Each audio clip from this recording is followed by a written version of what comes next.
Ndugu zangu waandishi wa habari, mimi kwa majina naitwa Daktari Steven Nindi, ni naibu katibu mkuu kutoka Wizara ya Kilimo. Nimekuja katika viwanja hivi kukagua shughuli mbalimbali za kuelekea kilele cha mazingira duniani. Kwa hiyo nimekagua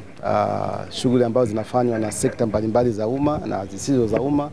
kuona namna gani shughuli zao zinachangia katika utunzaji na ulinzi wa mazingira, lakini pia kuangalia namna gani zile shughuli zinasaidia kuongeza kipato kwa wananchi na kuongeza kipato katika nchi yetu. Kwa hiyo nimeona baadhi ya taasisi ambazo kiasili zilikuwa na kazi labda tofauti kidogo, kwa mfano wenzetu wa jeshi ambao tulidhani kwamba kazi yao kubwa ni masuala ya ulinzi na usalama, lakini nimeona sasa wamefanya integration ya kazi zao. Kuanzia kwenye ulinzi na usalama wanaendelea kufanya, lakini pia masuala ya uboreshaji wa mazingira wako mbele, masuala ya usimamizi na utunzaji wa mazingira wako mbele, lakini masuala ya kuhakikisha kwamba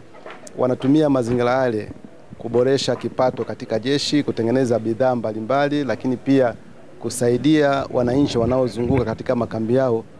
kuchakata bidhaa ambazo wananchi wanazalisha ili waweze kwenda sokoni wakapate bei nzuri na mwisho wa siku maisha yao yaboreshwe.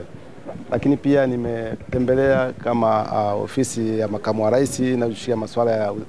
ulinzi na usimamizi wa mazingira pamoja na NEMKI, ambao hawa kiasili ni shughuli zao ni usimamizi na ulinzi wa mazingira, lakini pia sekta nyingine ambazo kwa msingi ni wazalishaji kama Wizara ya Kilimo, Wizara ya Uvuvi, Wizara ya Mifugo, lakini nimeona wanafanya juhudi kubwa sana kuchapa kazi katika uzalishaji wa mazao katika sekta zao, kama ni uvuvi, kama ni kilimo, kama ni mifugo, lakini shughuli zile zina muendelezo mkubwa sana wa utunzaji na ulinzi wa mazingira. Na zile shughuli wanazozifanya katika ulinzi na utunzaji wa mazingira, nimeona kwamba pia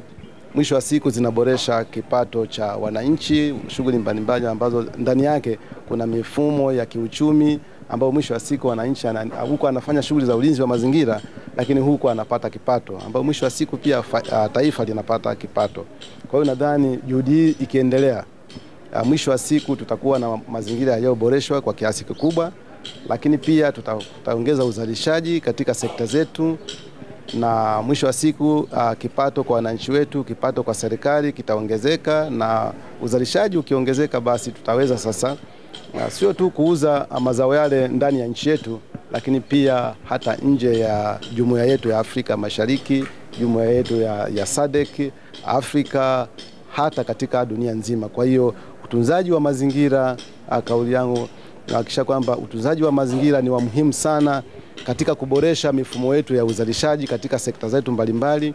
na inaongeza kipato katika zile shughuli wananchi au sekta mbalimbali zinafanya, na inaleta uhimilivu wa muda mrefu kuhakikisha kwamba ile uzalishaji wa bidhaa mbalimbali, uzalishaji wa mazao mbalimbali unakuwa ni waendelevu. Kwa mwisho wa siku tutaendelea kuzalisha, mwisho wa siku afya zetu zitaboreka, na mwisho wa siku uchumi wetu utaimarika. Asanteni sana.